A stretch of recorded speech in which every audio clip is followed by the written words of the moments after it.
I think I didn't do anything wrong, just took an opportunity that anyone in my position would have. But now, as I stare at the thick envelope from my husband's lawyer, I wonder why everyone is acting like I'm the villain. All I did was say yes to a proposal that changed my career. How could that possibly be cheating?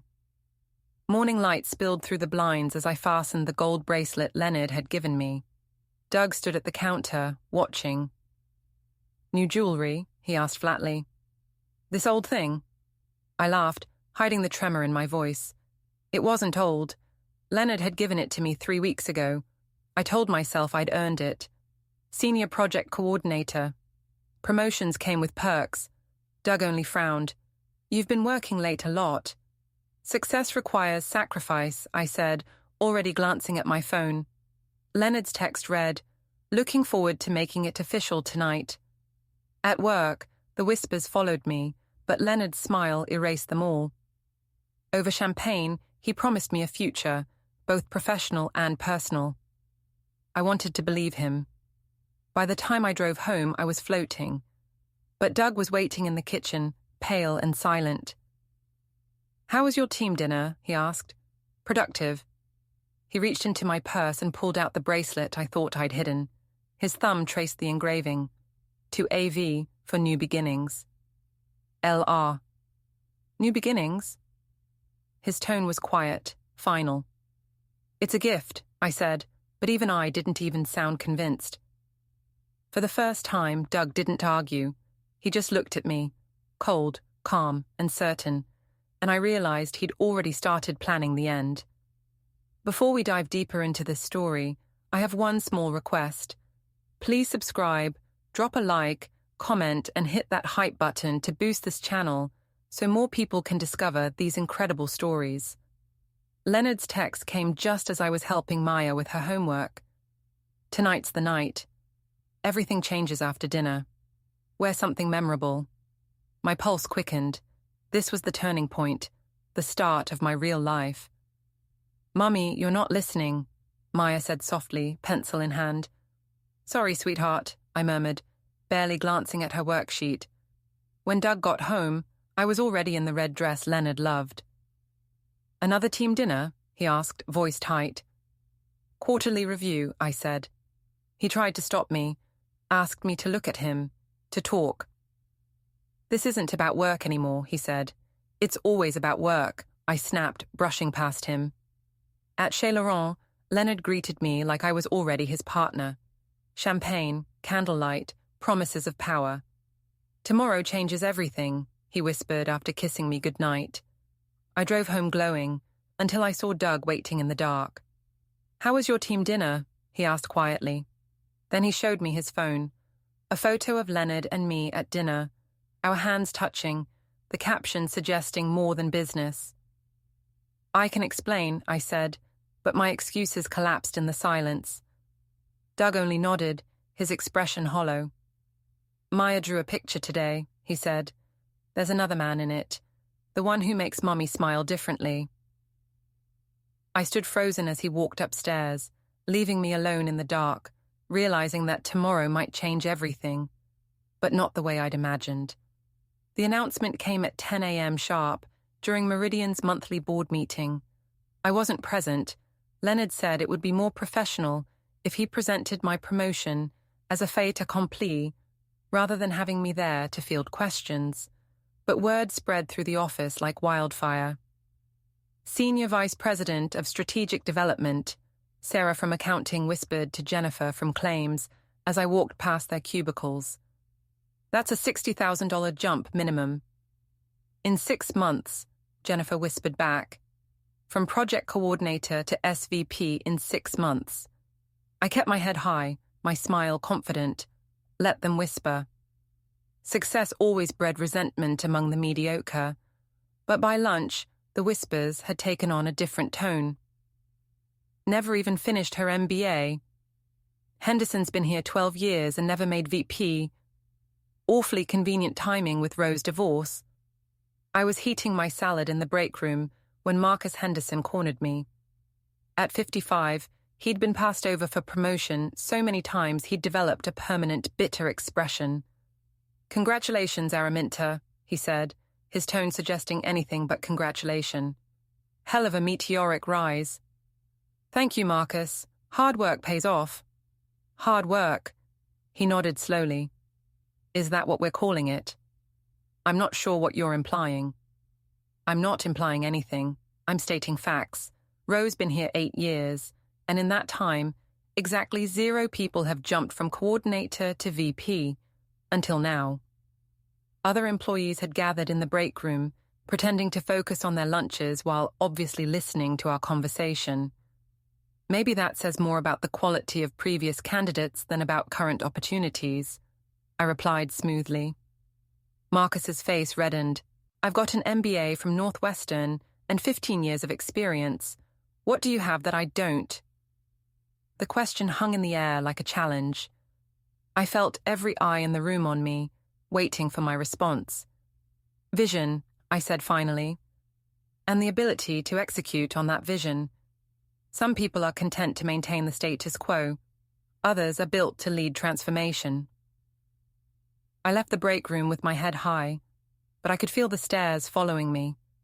By the time I reached my office, my hands were shaking slightly. My phone buzzed with a text from Leonard. How's your first day as SVP? Hope the team is being supportive. Before I could respond, another text appeared. This one from Doug. Maya's teacher called. She's been having trouble concentrating. Says she's worried about Mommy and Daddy fighting. I deleted Doug's message and responded to Leonard. Some adjustment period expected. Nothing I can't handle. His reply was immediate. That's my girl. Dinner tonight to celebrate properly. Can't wait. But when I got home that evening, Doug was waiting with Maya's teacher, Mrs. Patterson, in our living room. Mrs. Hensley, the elderly woman said, standing as I entered. Thank you for making time to meet. I shot Doug a furious look. Ambushing me with school meetings without warning was a new low, even for him. Of course, though I'm not sure why this couldn't wait for a scheduled conference. Maya's been having some behavioral changes, Mrs. Patterson said gently.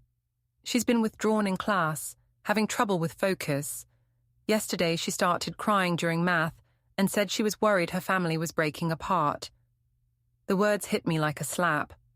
I glanced at Maya, who was coloring at the kitchen table, but obviously listening to every word.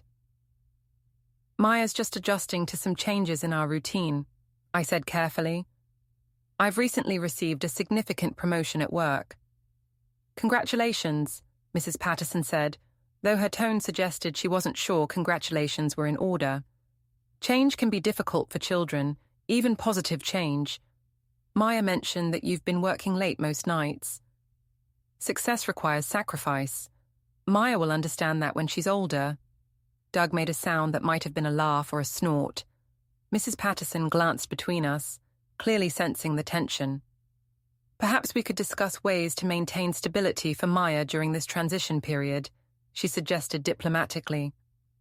Maya is fine, I said firmly. She's just being dramatic. Children do that. Mrs. Hensley, yesterday Maya asked me if it was her fault that her mummy doesn't want to live with them anymore. The room went silent except for the sound of Maya's crayons against paper. I felt heat rise in my cheeks, anger and embarrassment warring in my chest. That's ridiculous. I never said anything about not wanting to live here.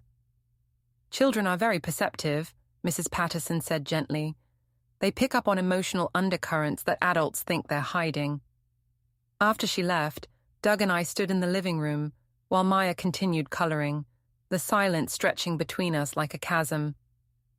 You had no right to ambush me like that, I said finally. I had every right to be concerned about our daughter's well-being. Our daughter is fine.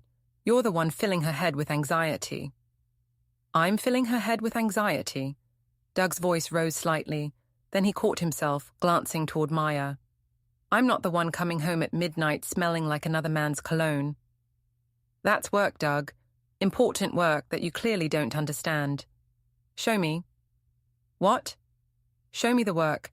Show me these late-night projects that are so important. Show me your communications with Leonard. I've told you that's confidential.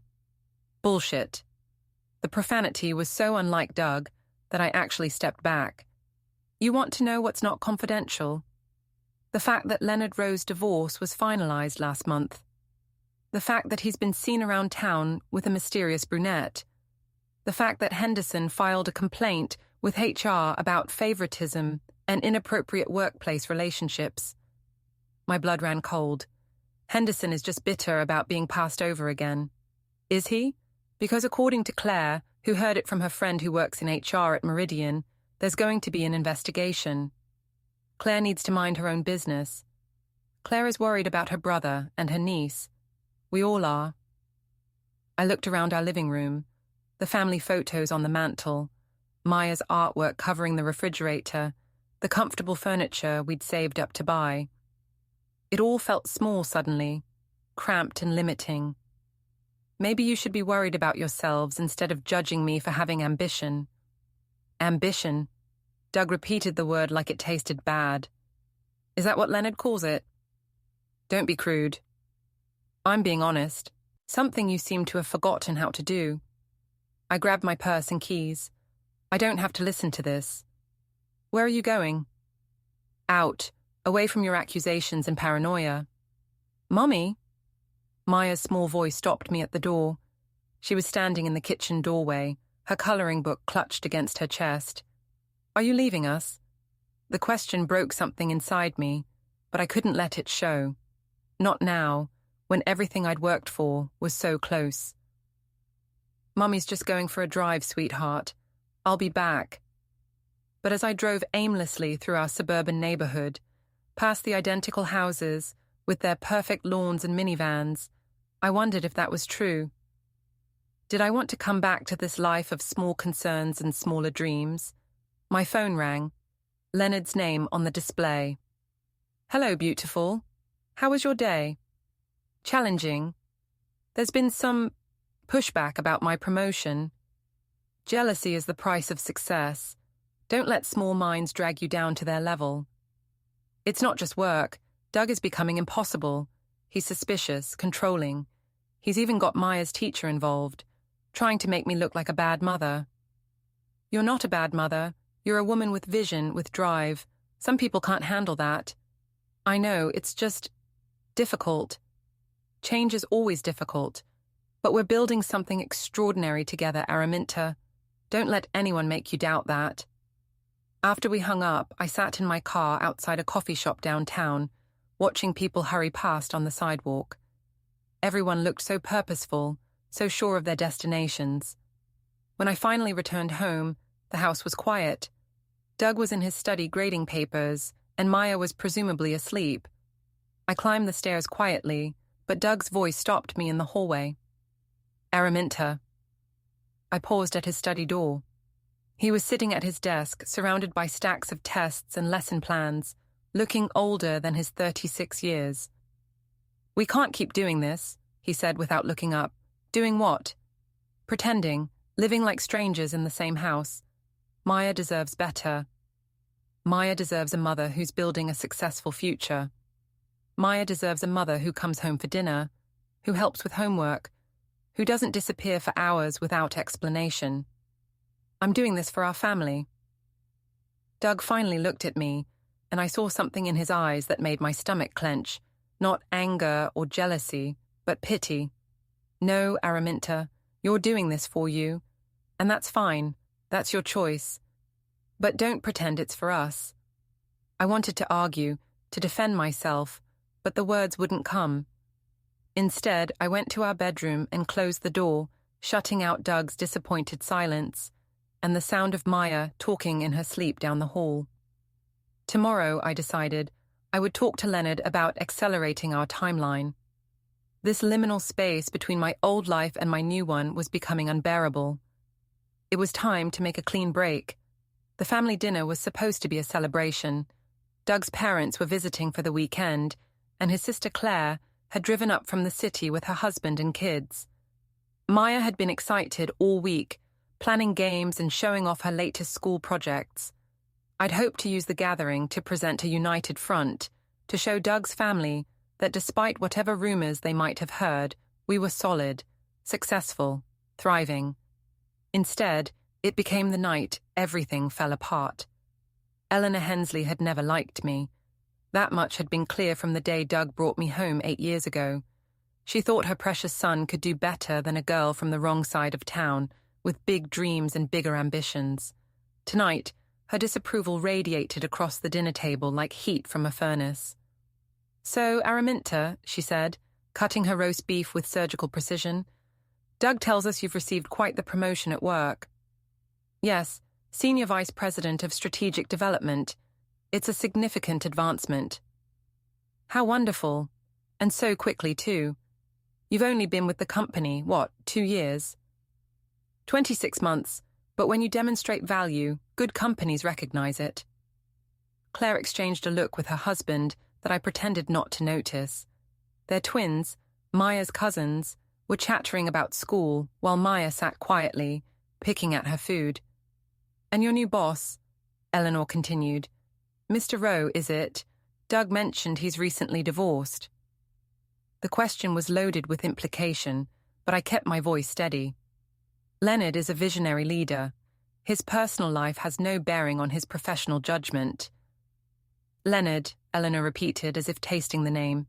"How nice that you're on a first-name basis." Doug's father, Gregory Sr., cleared his throat uncomfortably. "Eleanor, perhaps we could discuss something else." "Of course." Eleanor smiled, but it didn't reach her eyes. "Though speaking of Mr. Rowe, I received the most interesting email today. From Meridian Insurance, actually. Something about new policies regarding workplace relationships." My fork clattered against my plate. "What?" Eleanor pulled out her phone with the deliberate movements of someone who'd been planning this moment. "Let me read it to you. Dear Meridian family, recent events have prompted a review of our policies regarding personal relationships between supervisors and subordinates. Effective immediately, any romantic or personal relationships between employees of different hierarchical levels must be disclosed to Human Resources for review and potential reassignment." How interesting. The table fell silent except for the children's chatter. I could feel everyone's eyes on me, waiting for my response. "That's a standard corporate policy," I said finally. "Most companies have similar guidelines." "Standard," Eleanor nodded, "though the timing is curious, don't you think? Right after your promotion." "Mother," Doug said quietly, "that's enough." "Is it? Because I'm concerned about my granddaughter. Maya, sweetheart, how are things at home?" Maya looked up from her plate, her 8-year-old eyes wide with confusion. "Okay, Grandma. Mommy works a lot now. She talks on the phone to her friend Leonard." The innocence of the statement made it devastating. Claire's husband choked on his wine, and Doug's face went pale. "Maya," I said quickly, "why don't you go play with your cousins in the living room?" "But I'm not done eating." "Now, Maya." After the children left, the silence stretched unbearably. Eleanor folded her hands on the table like a judge preparing to deliver a verdict. "I've been married for 38 years, she said. "I know what a woman in love looks like, and I know what a woman falling out of love looks like." "Eleanor, please," Gregory Sr. tried to intervene. "No, Gregory. My son deserves better than this charade." She turned to me with cold eyes. "I don't know what game you're playing, Araminta, but it ends now. Doug is a good man, a faithful husband, a devoted father. If you can't appreciate that, then let him go." "Let him go?" I stood up, anger finally overriding my shock. "This is my marriage, my family. I don't need relationship advice from someone who's never worked outside the home. At least I never betrayed my wedding vows. I haven't betrayed anything. I'm building a career, creating opportunities. I'm sorry if that threatens your outdated worldview." "Threatened?" Eleanor laughed bitterly. "Sweetheart, I'm not threatened. I'm disgusted." Doug stood abruptly. "That's enough, both of you." But Eleanor wasn't finished. "Show her the photo, Claire." Claire hesitated, glancing at her brother. "Mom, maybe this isn't the right time." "Show her." Claire reluctantly pulled out her phone and placed it on the table. The image was clear, despite being taken from across a restaurant. Leonard and me at dinner 3 nights ago. his hand covering mine, both of us leaning across the table in intimate conversation. "A friend sent this to me," Claire said quietly. "She thought I should know." I stared at the photo, my mind racing for an explanation that wouldn't sound like a lie. "That's a business dinner. We were discussing strategy." "Business," Eleanor repeated. "Is that what you call holding hands with another woman's husband?" "He's divorced." "Barely. His divorce was finalized 3 weeks ago." The precision of her knowledge was unsettling. How much had Doug's family been investigating my life? "I don't have to justify my professional relationships to you," I said. "Professional?" Doug spoke for the first time since the photo appeared, his voice hollow. "Is that what you're calling it?" I turned to face my husband, seeing my own guilt reflected in his disappointed eyes. "Doug, you know how important my career is to me. I know how important Leonard Rowe is to you." The accusation hung between us like a blade. Around the table, Doug's family watched our marriage disintegrate in real time. "This is ridiculous," I said, but my voice lacked conviction. "You're all making something innocent into something sordid." "Innocent?" Claire stood up, her voice shaking with anger. "Innocent is having dinner with colleagues. This," she gestured at the phone, "this is having an affair." "I am not having an affair." "Then prove it," Doug said quietly. "Show us your phone. Show us your text messages with Leonard." "I've told you that's confidential."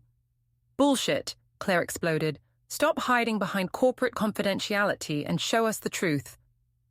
The children's voices from the living room suddenly seemed very far away. I looked around the table at the faces staring back at me.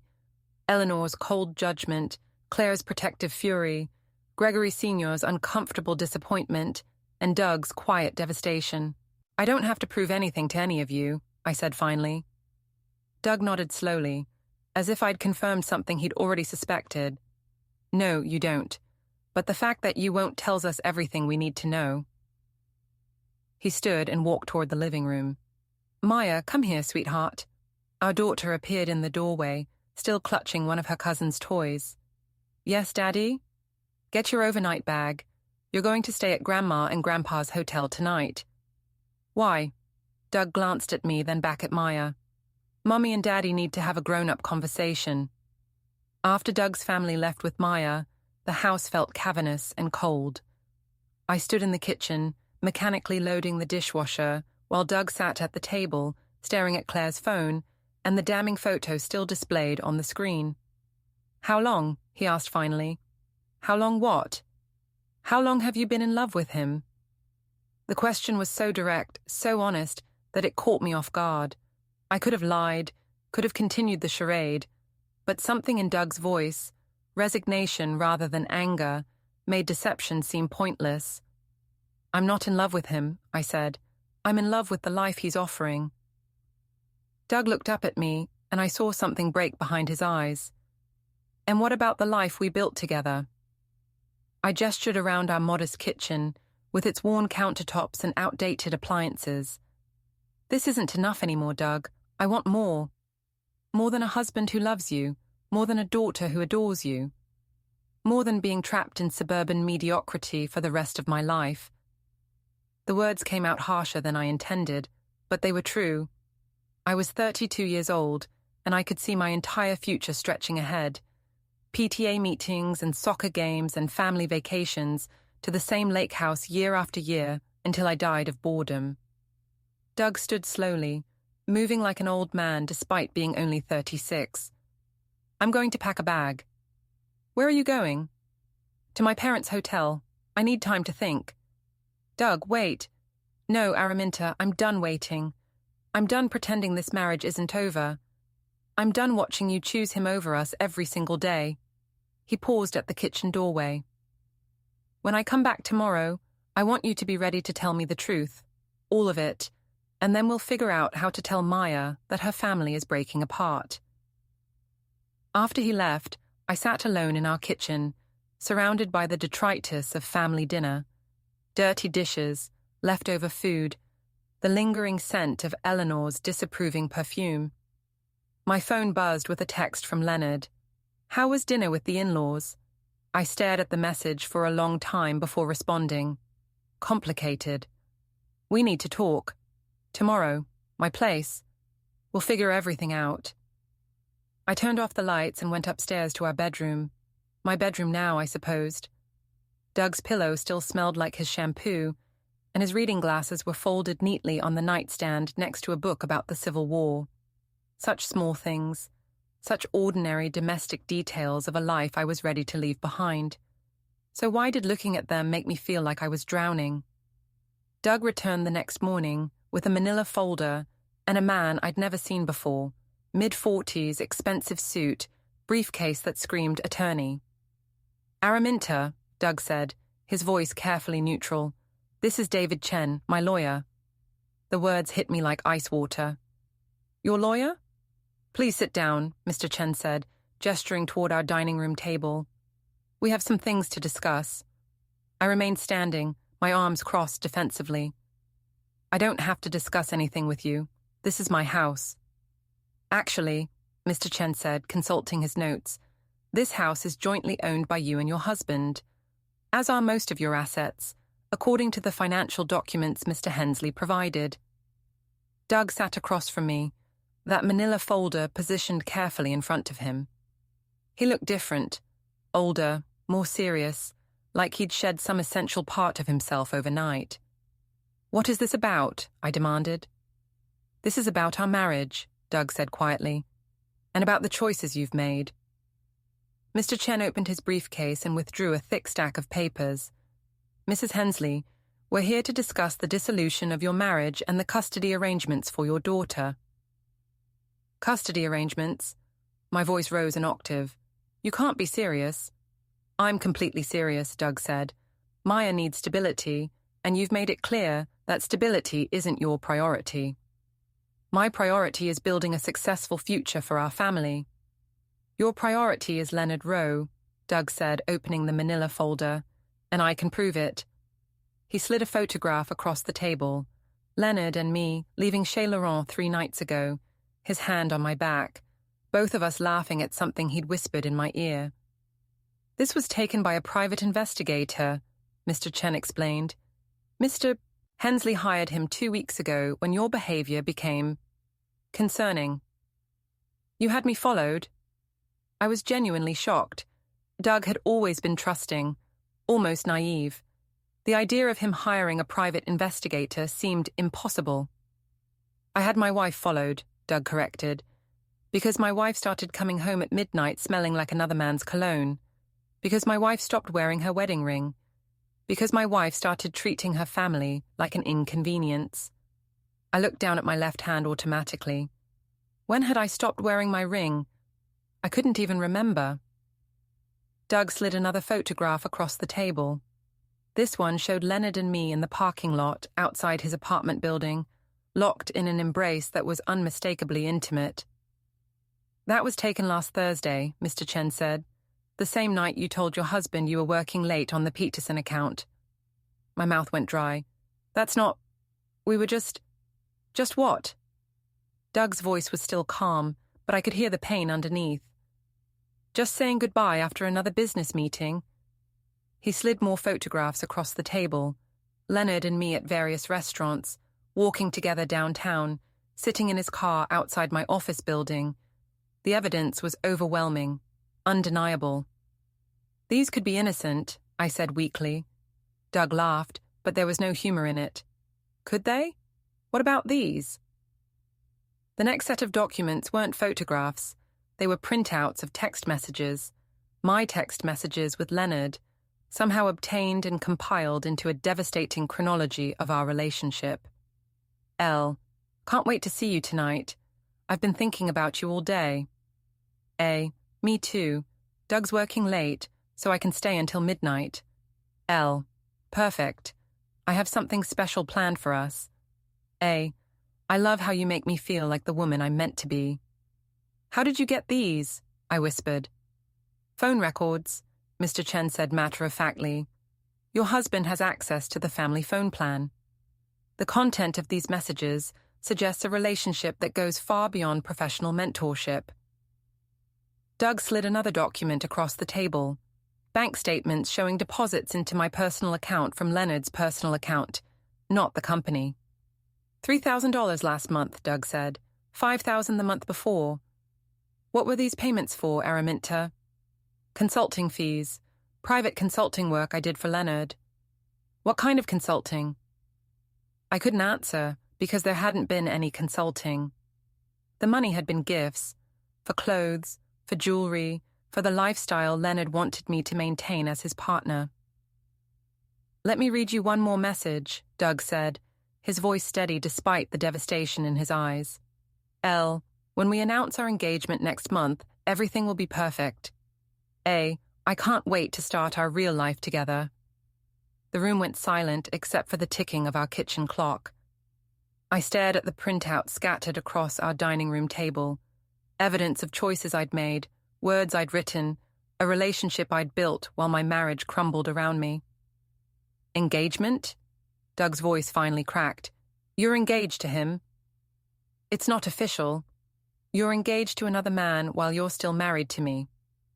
Doug, let me explain. Explain what? How you've been planning a future with Leonard while lying to my face every single day? How you've been taking money from him while pretending this was about career advancement? I looked at the evidence spread across the table and realized there was no explanation that would make this better, no story I could tell that would undo the damage. I never meant for it to happen this way, I said finally. But it did happen this way, Mr. Chen interjected, which brings us to the matter of custody. Mr. Hensley is seeking primary custody of your daughter with supervised visitation for you. Supervised visitation? I stood up so quickly my chair fell backward. Maya is my daughter. Maya is a child whose mother has been conducting an extramarital affair while lying to her family, Mr. Chen said calmly.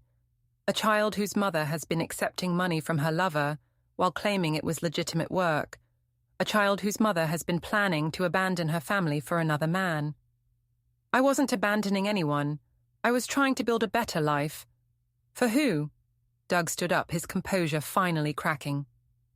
For Maya, who's been having nightmares about her family breaking apart. For me, who's been watching his wife fall in love with another man. Or for yourself, Araminta, because everything you've done has been about what you want, what you need, what makes you happy. The accusation stung because it was true. I had been thinking about myself, about my own desires and ambitions. But wasn't that what successful people did? Wasn't that how you built the life you deserved? I want what's best for our family, I said weakly. Then sign these papers, Mr. Chen said, sliding a new document across the table. Agree to the custody arrangement and the asset division, and we can handle this quietly. Refuse, and Mr. Hensley is prepared to make this very public, including providing these photographs and messages to your employer's HR department. The threat hit me like a physical blow. If Meridian's HR department saw this evidence, they'd have no choice but to investigate. Leonard and I would both be fired, our careers destroyed. You can't do that, I whispered. I can and I will, Doug said, unless you agree to end this marriage with some dignity and tact. I looked at my husband, really looked at him, and saw a stranger. The gentle, trusting man I'd married had been replaced by someone harder, more calculating, someone who'd learned to fight dirty when his family was threatened. I need time to think, I said. You have until tomorrow, Mr. Chen said, packing up his papers. After that, we file for divorce and request an emergency custody hearing. After they left, I sat alone in my dining room, staring at the copies of evidence they'd left behind. Photographs of my betrayal, printouts of my lies, bank records of my deception. My phone rang, Leonard's name on the display. Hello, beautiful. How was your morning? Terrible. Doug knows everything. He has photographs, text messages, bank records. He's filing for divorce. The silence on the other end stretched long enough that I wondered if the call had dropped. Leonard, I'm here. This is unfortunate. Unfortunate? That's all you have to say. Araminta, you have to understand, this complicates things. If there's going to be a messy divorce, if this becomes public knowledge, What are you saying? I'm saying maybe we should slow down. Let things calm down before we make any major announcements. The words hit me like a slap. Slow down? You said we were going to announce our engagement next month. That was before your husband hired a private investigator. Araminta, I have a reputation to consider, a career to protect. What about my reputation, my career? You'll be fine. You're talented, ambitious. You'll land on your feet. The casual dismissal in his voice made my blood run cold. Are you breaking up with me? I'm being practical. This situation has become untenable. I hung up without saying goodbye and sat in my empty house, surrounded by the wreckage of my marriage and the ruins of my dreams. For the first time in months, I wondered what I'd really been chasing, and whether it had ever been worth catching. The courthouse smelled faintly of bleach and regret. No marble, no grandeur, just a drab building where lives unraveled under fluorescent light. I sat across from Doug and his lawyer, my own attorney flipping through papers he couldn't defend. The photos, the texts, the transfers, it was all there, a record of everything I'd destroyed. Judge Morrison's voice was calm, clinical. Each question peeled away another layer of denial. I tried to defend myself, but even I didn't believe my words. When Maya's teacher testified about her drawings, one house for her father, another for her mother with a strange man, I broke inside. Then Leonard arrived, polished and cold, calling what we'd had a brief involvement. I watched him erase me to save himself. The judge's verdict was final. Doug kept the house in custody. I'd see Maya under supervision. Outside, Maya ran to Doug, laughing as he lifted her up. Did you win, Daddy? She asked. We all won, he said. She looked at me with quiet understanding. Not anger, just sadness. Are you coming home, Mummy? Not today, baby. When they left, I stood alone on the courthouse steps. A message buzzed on my phone, termination from Meridian. The man I'd ruined everything for didn't even look back. I had chased fantasy and called it freedom, and it had cost me everything real. Don't forget to hit like, subscribe, and turn on the bell so you don't miss the next story. Write in the comments from which city you are watching.